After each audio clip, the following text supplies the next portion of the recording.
Merry Christmas, sweetheart. My mother smiled as everyone gathered around the dining table. I thought she was about to hand me a gift.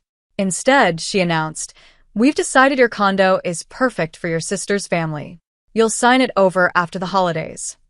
The room erupted into applause. My father was already talking about renovation plans. My sister was choosing bedrooms for her kids. No one asked if I agreed. No one even looked at me. I smiled, raised my glass, congratulated everyone, and quietly decided something. Before New Year's Day arrived, that $350,000 condo would belong to someone else, but not my sister. My name is Emily Carter. I'm 34 years old, and until last Christmas, I honestly believed that if you worked hard enough and treated your family with kindness, they'd eventually respect you. I was wrong. The strangest part is that my parents didn't scream at me. They didn't threaten me. They didn't even ask me for anything. Instead, while everyone was laughing over Christmas dinner, they quietly gave away my $350,000 condo as if it already belonged to someone else. And for a few minutes, they actually believed they'd gotten away with it. Christmas had always been my mother's favorite holiday. Every year, she transformed her house into something that looked like it belonged on the cover of a magazine. Garland wrapped every staircase. Fresh pine filled the air. White lights covered every window. The dining table was decorated 2 days in advance, complete with expensive china that nobody was allowed to touch until dinner. By 6 o'clock, everyone had arrived.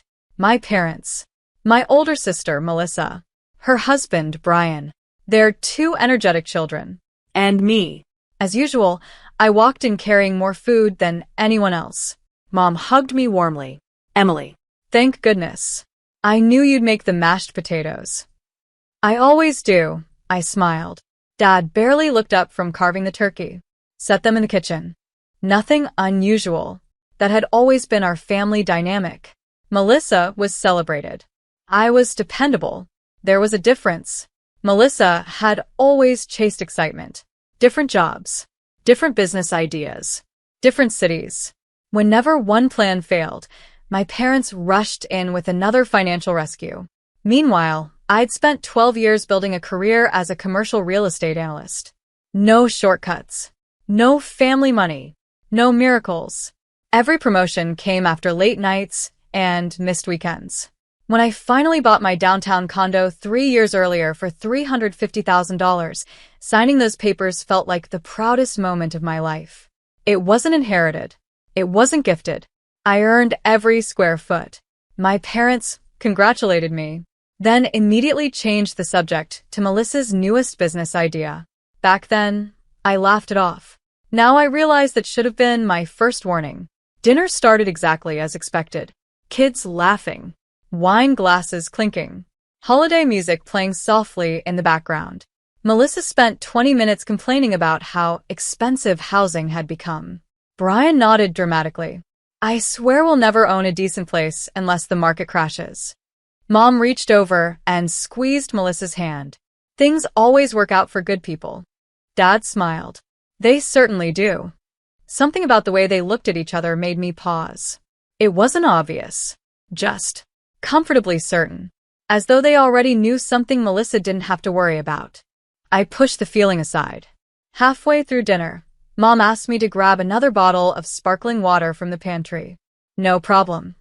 I walked toward the kitchen, passing the hallway that led to Dad's home office. The office door wasn't completely closed. Voices drifted through the opening. Normally I would have kept walking, but then I heard Melissa laugh. "I still can't believe she's actually going to do it." I stopped. Dad answered calmly. "She doesn't know yet." A strange feeling settled in my stomach. Mom spoke next. "There's no reason to tell Emily until after Christmas. We don't want unnecessary drama." My heart skipped. Melissa sounded excited. "The kids are going to love having their own rooms." Dad chuckled. "They deserve it."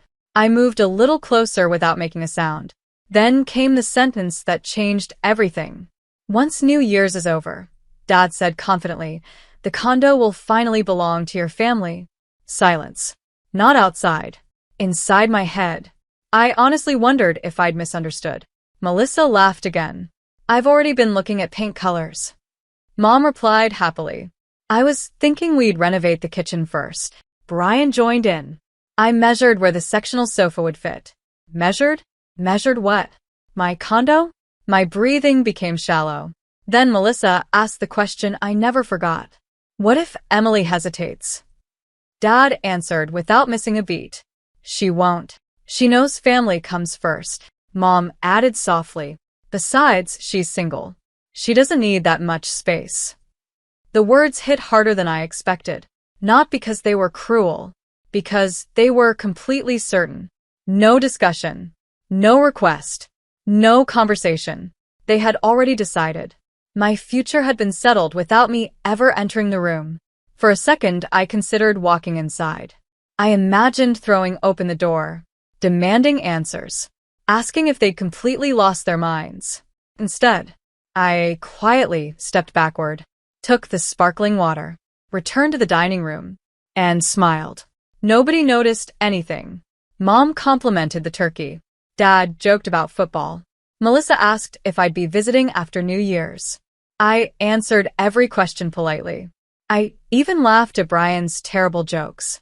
Inside, though, everything had changed. For the first time in my life, I stopped trying to understand them. I simply accepted the truth. They didn't see my condo as mine. They saw it as another family asset they could distribute however they wanted. After dessert, everyone exchanged gifts. Family photos were taken. The kids opened presents. Mom insisted we all stand in front of the Christmas tree. I smiled in every picture. No one would ever guess that 20 minutes earlier I'd listened to my own parents casually promise away the biggest investment of my life. Around 10 that night, I hugged everyone goodbye. Mom kissed my cheek. Drive safely, sweetheart. I will. Dad smiled. See you after New Year's. You definitely will. Melissa wrapped me in a hug. Love you. I know. I drove home through streets glowing with Christmas lights. The radio played cheerful holiday songs. I turned it off. When I reached my condo, I locked the door behind me and stood silently in the middle of my living room. The hardwood floors, the skyline view, the kitchen I'd saved years to renovate. Every inch of it belonged to me, not because someone had gifted it, because I'd sacrificed for it. I walked into my office, opened the fireproof safe, and removed my property documents. The deed rested on top. Only one name appeared. Mine. I stared at it for several long seconds before opening my laptop. Within minutes, I was logged into my real estate portal. My cursor hovered over one button. Request immediate sale consultation. I smiled for the first time that entire night. If they think it's already hers. I clicked. They're about to lose everything. I slept less than 3 hours that night. Not because I was crying. That part was over. What kept me awake was something far more dangerous. Clarity. For years, I'd convinced myself my parents favored Melissa because she needed more help. I told myself they loved us equally, they just showed it differently. Christmas finally shattered that illusion. They hadn't asked if I'd give Melissa my condo. They hadn't hoped I'd volunteer. They'd already promised it. The decision had been made without me, which meant I only had one responsibility left: protect what I'd worked for. At exactly 8:15 the next morning, I called the realtor who'd helped me buy the condo 3 years earlier. Emily, she answered, surprised. Merry Christmas. Merry Christmas, Rachel. I have a question. Shoot. If someone wanted to sell quickly before New Year's, is that even possible? She laughed softly. Possible? Absolutely. Really? The downtown market is crazy right now. Inventory is low. Cash buyers are everywhere. If your condo photographs as well as I remember, we could have offers within days. I looked around my living room. Sunlight poured through the floor-to-ceiling windows. The hardwood floors still looked brand new. Every room was spotless. I want to sell. Rachel paused. I thought you loved this place. I do. But I need a fresh start. She didn't ask another question. Can you meet me this afternoon? I'll be there. By 2 o'clock, Rachel walked through my condo carrying a tablet and measuring tape. She smiled the entire tour. You've taken incredible care of this place. I tried. She finished her notes before looking directly at me. If we price it correctly, I honestly think we'll receive multiple offers. How quickly? Maybe 4 or 5 days. I need faster. Rachel raised an eyebrow. I already have 2 clients looking for exactly this kind of property. Cash buyers? She nodded. Both. I took a slow breath. Let's do it. For the first time since Christmas dinner, I felt something other than hurt. Control. Meanwhile, my family had no idea. 2 days later, Mom called. Sweetheart, we're stopping by this afternoon. I frowned. Why? Oh. Melissa wanted to look at your guest room again. My guest room? Just to get decorating ideas. Decorating ideas. I almost laughed. Sorry, Mom. I'm not home. When will you be? I'm busy all week. She sounded disappointed. That's too bad. No worries, I replied calmly. There'll be another time. There wouldn't. The following evening, Melissa texted me. Have you ever thought about opening up the kitchen? I stared at the message. Opening up. My kitchen. I typed. Why? She replied almost instantly. Just curious. I smiled at the screen. She genuinely believed she'd be living there within days. I simply answered. Interesting idea. Nothing more. Every conversation became strangely fascinating after that. Dad suddenly asked whether my homeowners association allowed pets. Brian wanted to know how much parking cost. Mom wondered whether the second bedroom got enough morning sunlight. None of them realized they were asking questions about a property that was quietly disappearing beneath their feet. Rachel worked faster than I'd imagined. Professional photographs were taken on December 27th. The listing never even went public. By the following afternoon, both buyers had submitted offers. Rachel called me. I hope you're sitting down. I am. The first offer is full asking price. Okay. The second is $22,000 over asking. I blinked. Without negotiations? They don't want to lose it. I looked out across the city skyline one more time. This place had represented years of sacrifice. But suddenly, it no longer felt like home. Accept the higher offer. Rachel smiled through the phone. I thought you'd say that. Everything moved unbelievably fast. Inspection waived. Financing unnecessary. Closing scheduled for December 30th. 3 days before New Year's. Exactly the timeline I needed. While attorneys exchanged paperwork, my family continued planning a future that no longer existed. Melissa posted pictures online of modern living rooms. Mom commented, "Perfect for your new place." I stared at the comment for several seconds, then quietly closed the app. The sale became official on the afternoon of December 30th. I signed the final document. The wire confirmation arrived minutes later. $372,000 appeared in my account after expenses. Rachel handed me a folder. It's done. I nodded. No cheering. No celebration. Just relief. That evening, I packed the last few boxes into a moving truck. Most of my furniture had already been delivered to a furnished apartment I'd rented across town. The condo echoed with emptiness. I walked through every room one final time. The bedroom where I'd celebrated my promotion. The balcony where I'd watched fireworks every 4th of July. The kitchen where I'd hosted friends who always said, "You've built such a beautiful life." I smiled sadly. Maybe they were right. And maybe beautiful things sometimes had to end before they were stolen. The next morning, I met the buyers. A young married couple expecting their first baby. They couldn't stop smiling. "We still can't believe this happened," the wife said. "We've been looking for months." "I hope you'll be happy here," I replied. "We already are." I handed over the keys. Legally, emotionally, completely. The condo was no longer mine. And it certainly wasn't my sister's. On New Year's Eve, Mom called. "Don't forget dinner tonight. I'll be there. Your father has a little surprise planned. I can't wait." When I arrived, the house looked exactly as it had 1 week earlier. Everyone was laughing. Champagne chilled in silver buckets. Melissa looked happier than I'd seen her in years. Almost victorious. Halfway through dinner, Dad stood and tapped his glass. I'd like everyone's attention. The room became quiet. He smiled proudly at Melissa. "Your mother and I have wonderful news." Melissa squeezed Brian's hand. Dad continued. Next week, we'll finally help Melissa and her family move into Emily's condo. Applause filled the room. Melissa wiped away happy tears. Mom reached for my hand. I calmly set down my wine glass, looked around the table, then smiled. I'm afraid. Every face turned toward me. That's going to be a little difficult. I'm afraid.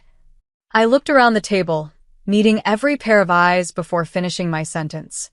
That's going to be a little difficult. The room fell silent. Dad frowned. What do you mean? I took another sip of water before answering. Because there isn't a condo to move into anymore. Melissa laughed nervously. What are you talking about? I sold it. Nobody moved. For several long seconds, the only sound was the Christmas music still playing softly from the living room. Then Mom smiled, as if I'd told a bad joke. Emily, stop teasing. I'm not. Dad leaned forward. What do you mean you sold it? I mean exactly that. I reached into my purse and calmly placed a folder on the dining table. The closing happened 2 days ago. Melissa stared at me. No. I slid the first page toward Dad. The deed has already transferred. He barely looked at it. You couldn't have. I did. Brian finally spoke. You sold it without telling anyone? I looked directly at him. It was my condo. Silence. Melissa's face turned bright red. You promised. I blinked. I promised what? She opened her mouth, then stopped, because she couldn't answer. I'd never promised her anything. Dad stood so quickly his chair nearly tipped over. This is unbelievable. No, I said quietly. What's unbelievable is finding out my parents had already given away my home without asking me. Nobody said a word. I continued.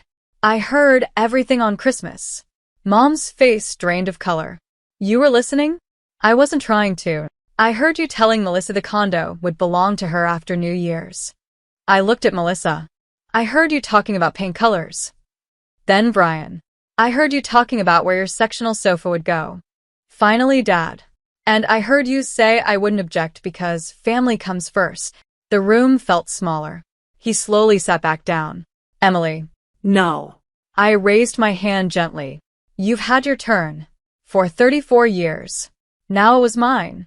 I stood and looked at every person sitting around the table. I bought that condo by working 12-hour days. I skipped vacations. I drove the same car for 9 years. I turned down expensive weekends because I wanted a down payment. No one paid my mortgage. No one made my sacrifices. So, why did all of you act like it belonged to someone else? Melissa folded her arms. You know we need more space. I know.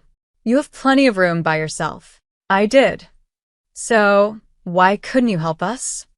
I smiled sadly. Helping is something people choose. Being volunteered is something completely different. Mom finally began crying. We were only trying to keep the family together. No. I shook my head. You were trying to solve Melissa's problems with my life. Dad looked exhausted. We honestly thought you'd understand. I do understand. He looked hopeful. I understand that none of you respected my answer enough to ask the question. Another long silence followed. Then my phone buzzed. Rachel. I answered. Hi. Congratulations, she said cheerfully. The buyers just completed their final walkthrough. Everything's official. Thank you. She laughed. I hope your next chapter is even better. So do I. I hung up. Every person at the table had heard enough to know there was no reversing anything. Melissa suddenly burst into tears. What are we supposed to do now? I looked at her with more sadness than anger. The same thing I did. She frowned. What? Figure it out. Dad rubbed both hands across his face. This family will never recover from this. I quietly picked up my coat. No. It won't recover from what happened before Christmas. What happened tonight was simply the consequence. Mom reached for my arm. Please don't leave like this. I already left. You just didn't notice until today. I walked toward the front door. Nobody stopped me. Outside, snow had begun falling again. The cold air felt strangely peaceful. I climbed into my car and started the engine. Before pulling away, I looked once at the house where I'd spent every Christmas since childhood. Then I drove. By the time I reached my temporary apartment, my phone had already started ringing. Mom. Dad. Melissa. Brian. Again. Again. Again. Voicemails. Texts. Questions. Accusations. Apologies. Demands.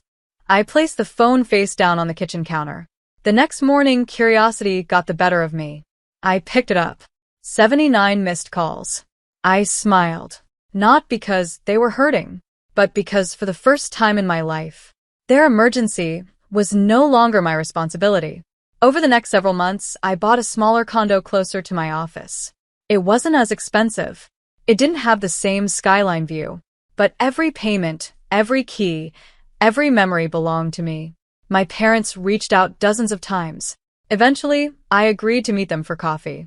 Not to apologize, not to argue, simply to establish something we'd never had before. Boundaries. Dad admitted they'd assumed I'd always sacrifice more because I was the responsible one. Mom apologized for confusing love with obligation. Melissa never apologized. She still believed I'd chosen money over family. Maybe she always would. But I had finally realized something. People who truly love you don't make life-changing decisions on your behalf. They don't spend your future before asking. They don't confuse your kindness with permanent permission. Christmas didn't destroy my family. It revealed the truth about it.